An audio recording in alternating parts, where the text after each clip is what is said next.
kutiyam di kulinam di safo kutiyam di kulinam si jam di sutubam seti njia nyolul awa Clémentine Diatta injila ñu lo siet tate di ka présenter émission ngalata émission kasumay di la télé yolal télé yata la diaspora A2I TV siet nak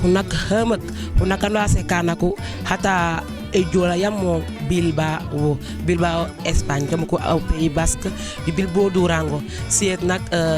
kata jito ku bile ku to ku l'association ta molom culturel ku kane jumelage yemak e jumelage yata wa yata ka jaken e sukil yata ka lamben banyala ko tumo busolil donc tate mandi ji hisul hamanu ba di journal et tout programme yi ko tanya hanas elak esukay elak mo wen hamando ko ba ay orchestre donc tate ci kanam rek mandi ji juk tout merci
yo don lo bena moy ko te andi ko nam o jam ko ate mama di la fête donc du senale des micro bukan ko lobe wahan hunaka ta si tuji modo mi atata mama donc ku kane association do asekana ko bulaka bolé bu jajak kalambe mandu pumulamu comme ko di kachoko e sukale ku ne ko to wadi gouvernement donc kachoko mulomp yoli ko choko comme ko di kachoko région ali comme di kachoko Sénégal yoli ba Sénégal yolal pop la be donc sena hu micro hu ari no alobala jahindu hunaka ta si bu marajo ari hunaka hata si hunaka sumenga parce que kando gamo kau kata kasumai kata kajako di kata kaito yomo kumumuli iyo parce que muli mo wahtu jak wito mo u kamo siete tatema ungab mo ka jofan ngab ninye kanga ba kunku komo kata no jal bo mata no jokolal ola mo babe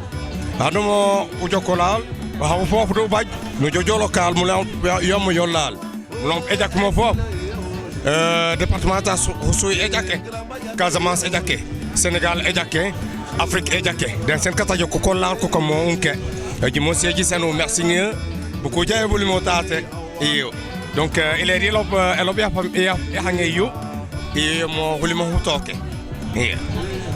yo merci beaucoup ari du jamala bona araro mo arum de ko remercier kata mulom kayap mo si tate kata jito kabi mo kan journée mama donc journée est réussi après ça mando juka hindena ciosana la yamo e kon konay wi na holal après jall pano juka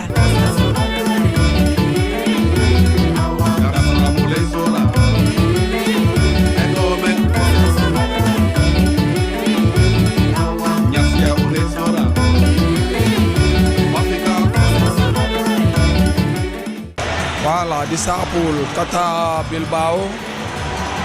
njaka jaw mo Augustin Senghor una kata siet una khamak haji modi jiji fumbo babe ma bankone mo Durango Barcelona ji fumule su kay pulu bano ban pe ay bi bo babe ma voilà yo mo siet una khamak cosaan ya ta jola pe siet bambande hisi de ma yo mom amu di ko fi na kumbam njamu di ka sabu kana ko pe kabi mo ko pimbo ta tema kata Belgique kata Madrid kata Allemagne kata États-Unis kata Barcelone leader de Durango fang yo dans organisme mo huye na hunhe hamu hata jola do enol kasuma ji kontan e bile yo liwo babe Barcelone di humuloy bi babe ma di kontaan di kontaane nga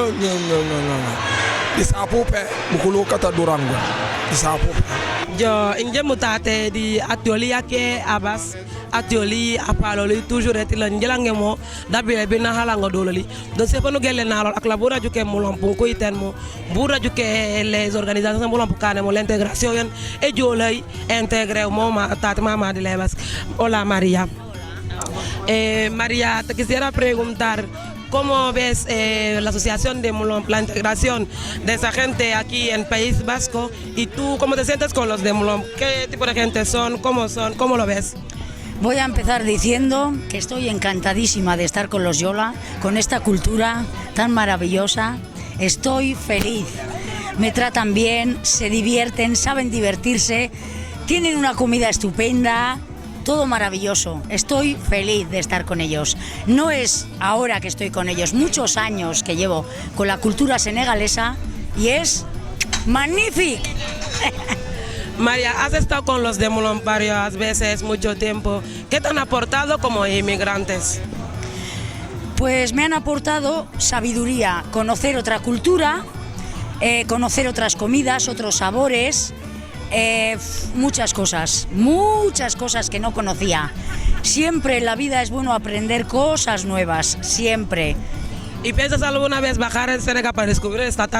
maravilla de cultura que dices? Por supuesto, pero para eso hace falta money, claro. Money, lotería, Dios mío. Ok, muchas gracias María. A vosotros. Es que ricasco. Y yo lu jamale bun Maria alors mu Maria rando contane di l'intégration tele jola surtout kata Mulomp depuis yedi buko depuis da la ngodi kata Mulomp dane ke sumay bale da baje di buko da baje wadali ken xamenge di buko elle se sent à l'aise donc Maria ce que di kasenol merci beaucoup da ne fi yo man pambalul Mulomp abahas esuka yollal merci beaucoup Isaful muyu ku jole kutuyam kulinolal ku nyololal ni saful saf mamak inje karesam Isaïe Senghor inje di association ati Mulomp ni bokay di bokka pop di association ko ne mi jito Mulomp di jito wuli jikane jumelage manji organiser événement yi yati jaat ya baji mi ya commencé mi kabrim fuken ya no mi soirée di haware ay di soirée wanji je mbete ba di bénéfice engar be bu rock bibliothèque di salle yati informatique yanji kane di lycée yati Mulomp yati Oussouye donc be ka fabel bu roka banji kammi parce que déjà jiba manka tepak jite tep jiban donc nya be ka kan matériel kep si ordinateur di si livre manji di fabel bu rokab donc événement yi kan événement culturel be ka yi sen cosaan yati kaasa Mulomp yati kaasa di ji se mukana ko cosaan yoleli donc jaat pambaj e konkon yoyono mi la danse traditionnelle jikane mi après la lutte traditionnelle kayega kanjikane mi anu manjami di cosaan yollal yati a jole donc e konkona yoyono mi la danse jikane mi pour la réconciliation yati les deux camps kati les ennemis kayegemi donc erek bukana ko na kayega ko let wati futik sinon que soumay nya après réconciliation ayoyo mi e danse ya kana mi yankone me konkon e konkon ay banja panjikan orchestre anosa namanje a jola cosane ata jola yono mi orchestre bamja pambaji wanjirege banik bawoli kasa yono mi bukute bubanja bukana ko puruja la joie yani mi ko suuma ko kanje kana mi panjekan baniga bami jiboma yati cosaan yati kasa banik pambaj pop atiolia ken kaju poy ko manje ankone mi Jean Bosco panakim mambu kana kureri tate donc japan sum kayre kep yoy jebete bay tate anosana pullo tanosanta no pullo e regi ka sumay e sali fanfan manjere pop yo no mi merci yo kutiyam di kulinam inje mutate di le président to jono ja Ablay onugel na set Ablay bura juke hunakata siet hunakata mulamp DJ to parce que c'est unak hama kata mulamp kabimo unak hama kilo bung hoa parce que anawan anyela nawan atam mulamp ami tanaw tan sedi Europe ak la mu dede les Belgique les France les Maroc les ilim modal pani ijum do ogel na rek Ablay siet bura juke hunakata se wa mara la bala to Ablay hunakata siet buru juxo contenté buru. Merci beaucoup Awa ne ka kontani kan mañone ka baje sembe e di estafo la tout immigration kambom bombabe fu juma fanu juma mi jati di côté ti escuyol la yalla ko mi molom vraiment di ka kontani de staff bu kana ka pulumi depuis France ka pulumi depuis Belgique kana ko de staff parce que kambom de sinde ko ko la ja mo me jat ko kontani parce que ko pop jat espoir yoli yone bukema wala kambom babe donc ko la ja manu kana le te ko kana le mbolo donc union fait la force ko la ja manu kana te ko ko joko eti bi ñola ko joko de mulon pu jat tate ko fambe ka kontani yan man jone e fam fang di e wugi de lingay donc vraiment manti estaful kasofora ko law ke di ko continuer ku jaw feccul si ma yolla de kele wan wa teblo lam depuis Sénégal be baabe jaata fo ne mi fuñes fo kila no la nga na fo be sinde di kay rek quoi contane kebni contane yem Ablay merci elo bi esume merci beaucoup donc ko tendu klinam ola jame mun Ablay alome dalo be sumra hana remercier alo rek donc o kana to winu mola ola jep mula ba loye no bila ba mama bulo nga ba torop bu sengi donc ola fangola wala ba u jokolal kukolal nu jokolal sukolal jokolal kan kanu katamo bu solo la nu kanale sukolal e jow xekil dak mu ne xal wax wadi gouvernement let gouvernement ay wara ekan certes gouvernement ay wara ekan contribution nga tayo mais olla fa ngola do wara utukal minu local e sukala donc u local e sukolal u tawal jujol minu dial merci beaucoup Awa merci beaucoup voilà donc c'est Vincent Diagne dit tonton Grandose qui est venu spécialement du Sénégal, c'est-à-dire de la Casamance, pour accompagner la diaspora casamançaise de Moulomp basée en Europe. Il y a des gens de Moulomp qui sont venus de Paris, de Barcelone, de Bruxelles et surtout ceux de Durango. Alors Vincent est là depuis donc 3 semaines où j'ai été coopté par les filles de l'association pour les accompagner dans ce grand moment, dans cet grand événement qui réunit, n'est-ce pas, toute la diaspora de Moulomp basée en Europe. Alors de quoi il s'agit aujourd'hui? Cette diaspora a l'habitude vraiment de se regrouper pour amasser des fonds dans cette forme qu'on appelle le Haware. Haware, où ils vendent donc des plats, ils vendent de la boisson. Hier, ils ont organisé une soirée dansante et tous les fonds sont destinés à aider les populations de chez nous, surtout aussi les élèves. C'est dans plusieurs domaines que cette diaspora intervient. D'abord dans le domaine de l'éducation. Cette diaspora a équipé une bibliothèque au lycée de Moulomp. A commencé aussi à équiper une salle d'informatique. Donc les enfants, les élèves sont vraiment appuyés par, n'est-ce pas, cette diaspora. Alors, donc tous les gens qui sont là, c'est parce qu'ils ont compris le rôle de cette diaspora. Le rôle, n'est-ce pas, de tous ces gens vivant ici en Europe, qui, je peux le dire, sont un peu plus aisés que ceux qui sont là-bas. Donc ils ont au devoir d'aider leurs frères, d'aider leurs parents, d'aider, n'est-ce pas, leurs frères et sœurs, donc d'aider tout le monde là-bas de la diaspora. Mais cette aide n'est pas individuelle, c'est une aide collective qui donc vise à rendre heureux les populations de Moulomp. Alors, il y a donc une association comme ça à Paris, dont le président c'est Paul Ange. Et nous avons François Abna Diata de Kadifolo, qui est le président, n'est-ce pas, de l'association départementale. Et ici, nous avons donc, ici à Bilbao, nous avons Suzanne Manga, qui est donc la présidente de cette association. Alors donc c'est une association qui mérite vraiment d'être appuyée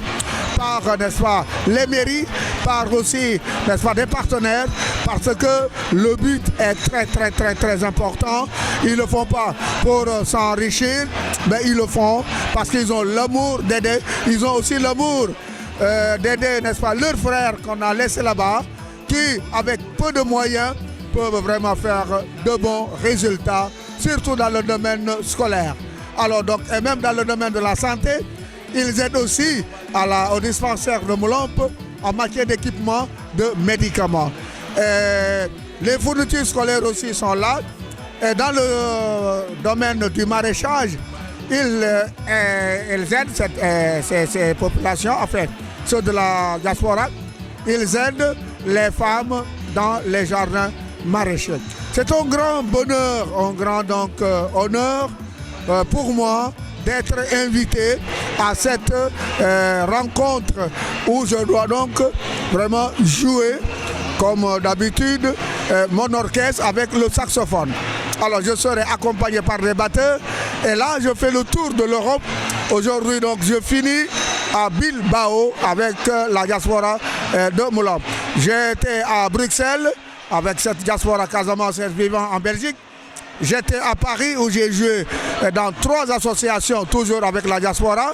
Alors là, vraiment, Vincent est en train vraiment de gagner du terrain. Et c'est pour cette raison qu'on m'appelle Vincent, ambassadeur de la différence. Merci. Voilà. Inge ometate siet kadian Vincent Diagne na konon grandose Bilbao. Bilbao, Espagnol. Espagnol tout à fait au nord de l'Espagne. Bilbao, votre mine est accompagné. Catamoulon pour faire comme Europe.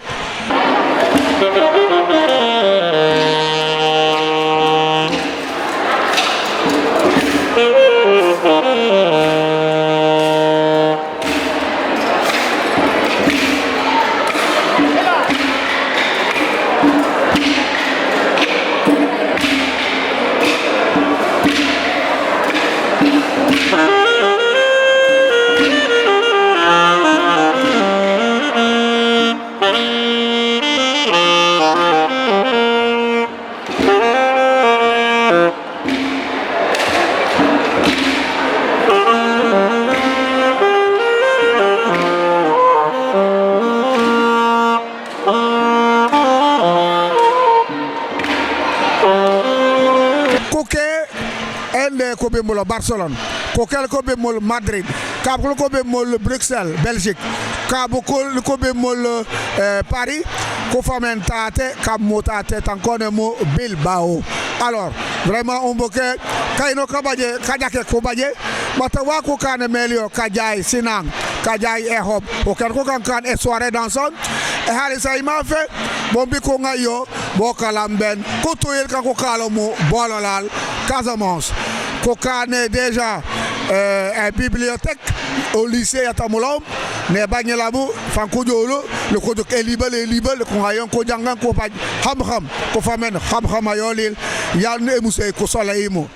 le ko jow ko kanil encore une salle yata informatique parce que si agnilaw ay latma manipuler ordinateur à fam be école même ñe si ordre portable la so fait il faut nous aller au week-end nous aller au has bolo mo jow internet bolo mo kan WhatsApp bolo mo kan wax wa meñe les portables alors mboke kayno kajake ko baje ngeli lay kana ko yalla mi tele jokolel ko jale kalamben mais inge fof le contane ko kano me be mul depuis Hosoy Casamance ebil e jokolel orchestre yumba a ingametate les ñaaxole nga Europe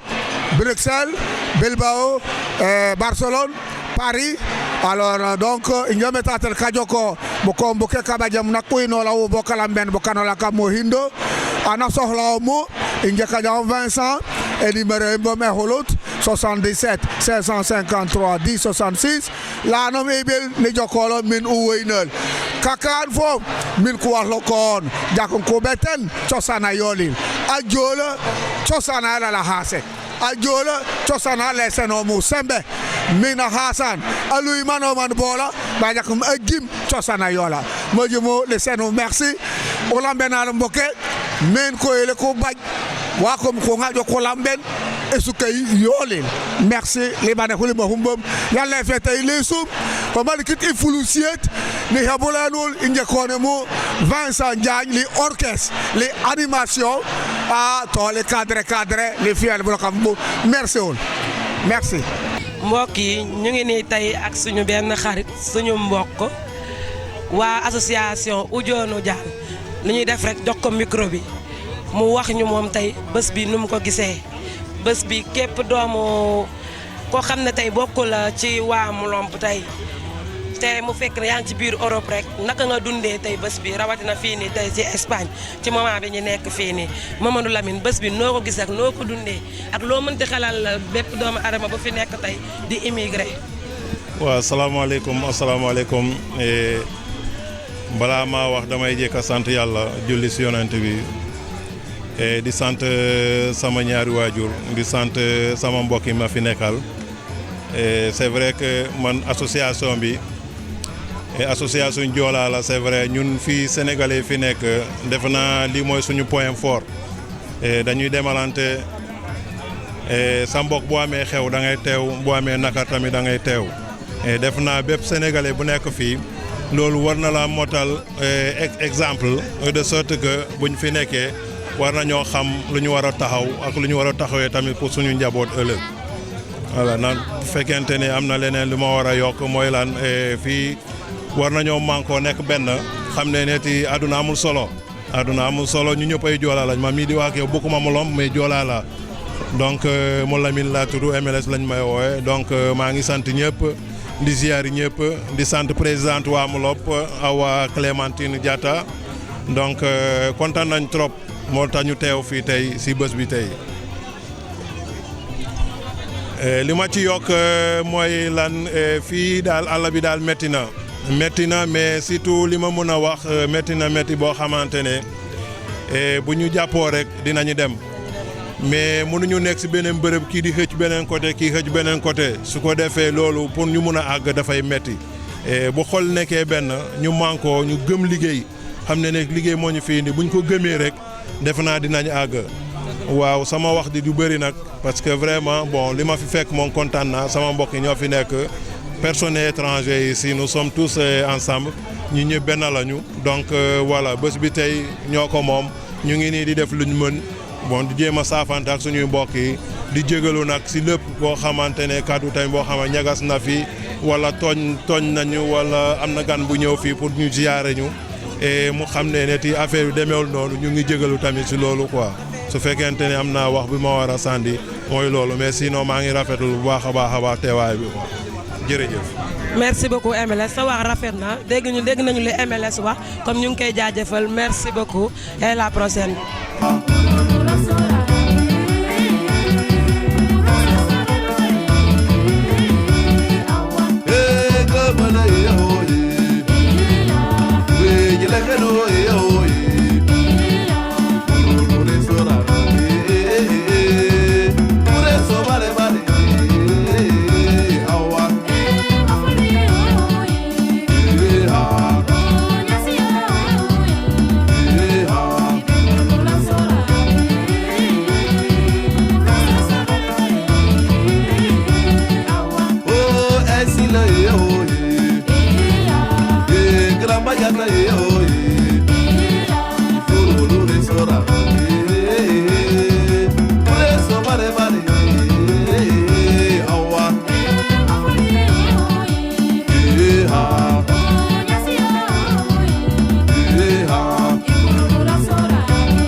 Kutem di kulinam di safol ol jam ka tate minya di Paul Ange dakana ndo asekana ko babe en Europe da jokkolo ligne de les associations ando asekana ko il est actif ando asekana ko ujante no mo ko no jow hakil ando asekana ko daylo ko diriger organisation a jimut banda pu mo akatut bukanol busol o jam kambe babe kam mo ba ni baxin umuna pousser modi bu ko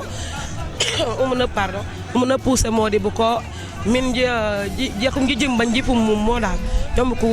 dikakam tu mingi yallo e sukola manu fumula mo donc ukata hu micro hu Paul Ange nalo wala jake di l'immigration buda juke c'est l'immigration ba mama surtout di les peut-être les jeunes beaucoup intégrés dans l'immigration. Awa di safi ban pop di seni merci mak mata nous sommes humuklahu ni le balop de skay malagen mata immigration olobama mosiet eto banal bale hande modulop de lo lobo iya di Kognil kata Sénégal et en particulier Kognil kata Casamance que pumulo bolel ka ko kobe bil kajanga ka ko kobe honges nu bilalu bu mbola tate di suk samenge ka ko tate Espagne ka ko fum France ka ko fum Belgique ka ko fum Mbaké nu bu mbola tate ma bu mbola ho déjà wax wajake yoyom mo kaliten sal sata bukan kabila honges injibi mo pa fungesa hu injipu mum banluye jijumut banjipu mum mo don awa alobo homo ana nan ndopu mum mo bandupu mulo do hasekana kuyap kuyap baje tanku jongume olli olal awga monsieur hu holal mulom bu jongume nu bohal date du bajal ke sumay donal ke sumay kan du bajama fop o kanal wax ke sumay ko kata bolal fop khuli ku baj ko majuka mandu juka mo babe ma matabukan kalo kes esukil du fanyal fop nuy toal disembe di kangolal wo jummo d'ailleurs kajakata hojoja hollal hammo jito hohommo uytowal keng no local eskolal bulok esuk abajut anahan abajut anyil ubaj mo buynum dujok wan an afali alokan abaj kafol ka kapongol kahite ahanguti dio hawa wa handayli mo bakan ukantumu ko huyap panujo ukando nakila hoju modi jon siet jibi jok tatema di kutuyoli di kunyololi in njihi silkana ku jon ku baje sembe kuolu ku koyil kone jahin angitene mo akane melu voilà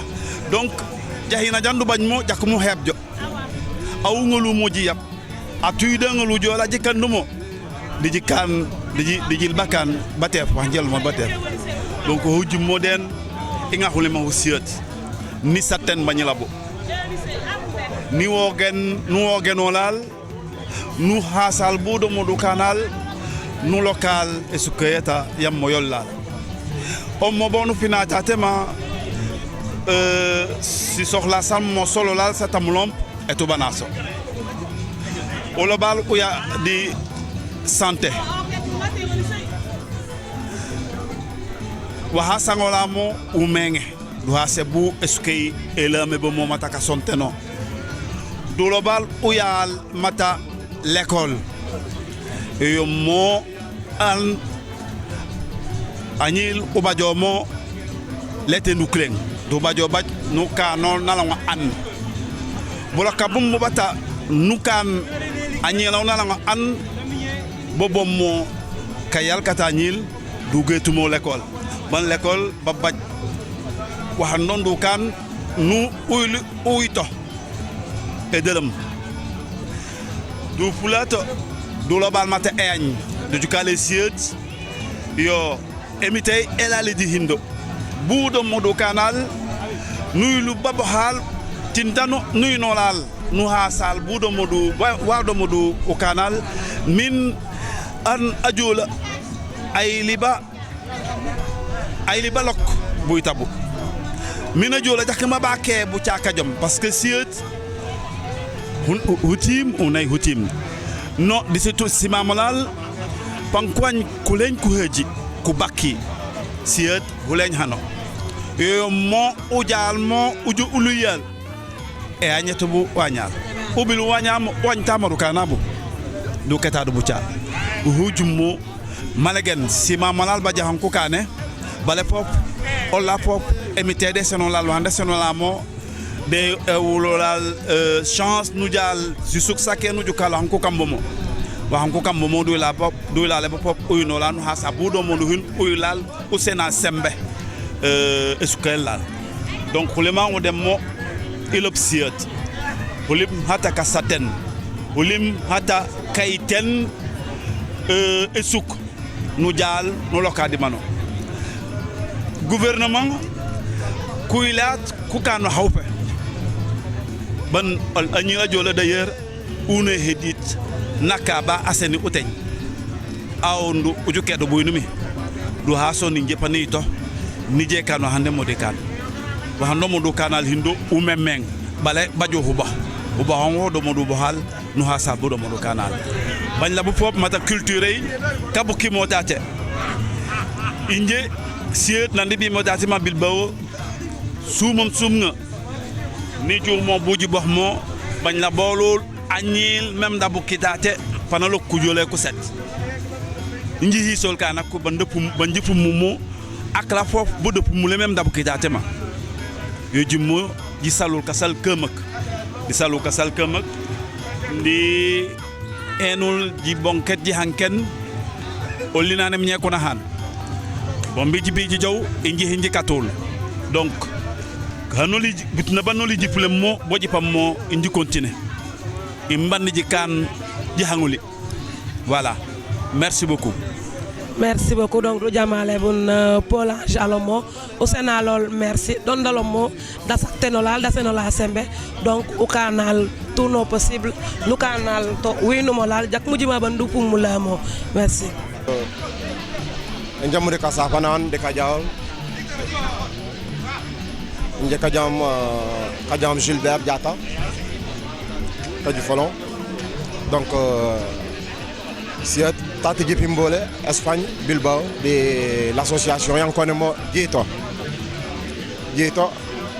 regroupe tous les émigrés kata NDP kata Molombe comme dans toute la diaspora Espagne, Italie, Portugal, Allemagne, France, tout. On dit à Bilbao. Donc, c'est juste les matins au niveau de la diaspora. Donc, bon matin, et ce qu'il fait, Kalamben, Kotoyoral, Kamo Hindo. Parce que Oli Johnson, les Guinéens, gouvernement, Nebil et Ndéoli quoi. Ebil ejo kololi deje kayo wahanjo mo deje bonyo hindo bodi kajo ko de ko tiolal de kolinolal kambo mo hindo donc o yi kontani siat jom ko di karomesi ano ando hasikana ko abile abatul siat tatema esukay de sap anon de kajaol de kasafol inje di sapo popa donc je kontani nga je kontan donc je vous remercie et je me féliciter Yamar Abima Bakan Bolokambema à dépolation Modorua Abakan Bolokambema donc je contaning donc di safo popa